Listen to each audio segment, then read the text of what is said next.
All right, let's look at this lemma about isometry. All right, let's say A, B, and C are distinct and known collinear points, and if f is an isometry such that f of A is equal to A, which means that the A is a fixed point, and also f of B equals B, and f of C is equal to C. So A, B, C are the fixed points of this isometry f. Then if you have three non-collinear fixed points, then the isometry is actually an identity map. Right?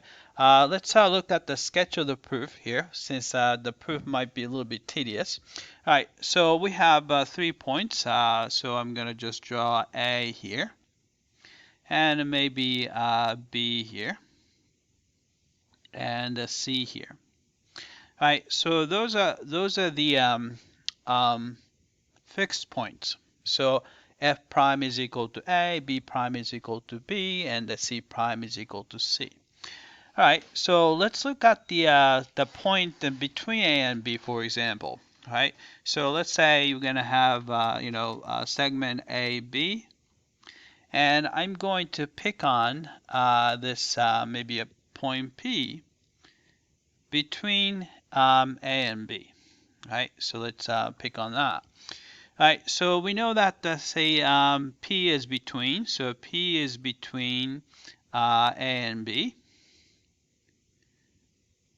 Right, so by a BCD property, we know that the betweenness is preserved and the distances are preserved. So we know that A prime, P prime, B prime. So we have this betweenness condition. And also the distance A prime, P prime is exactly the same as AP. And P prime, B prime is exactly the same as a PB. All right, and since A and B are fixed points, we know that A prime is A and B prime is B. So we have this betweenness condition, right? So we know that P prime is exactly the same location as P. So we know that P is also a fixed point. So this is at any arbitrary point between A and B. So the entire segment is a collection of fixed points, right? Right. By the same argument, we can do the same thing with segment BC and the segment AC. Right. So the entire triangle, right? So if P is in this triangle, ABC, then every single point on that triangle is going to be a fixed point, right? All right, so we took care of the all the guys right on the triangle ABC. All right, so let's look at the other point. Like, let's say if P is not on the triangle ABC, right? So for example, I'm going to draw, maybe P is right here, for example. Right, sorry, having a P and two separate P's in the same picture. All right, then what you can do is you can actually sketch just to draw find a line that intersects the triangle two separate points. So we can say here is a D, and maybe this point is going to be E. All right, so we know that since D is on the segment AC, so D is a fixed point, and E is on the segment BC, E is also a fixed point. So D and E are a fixed point, and then the entire line is going to be a fixed point.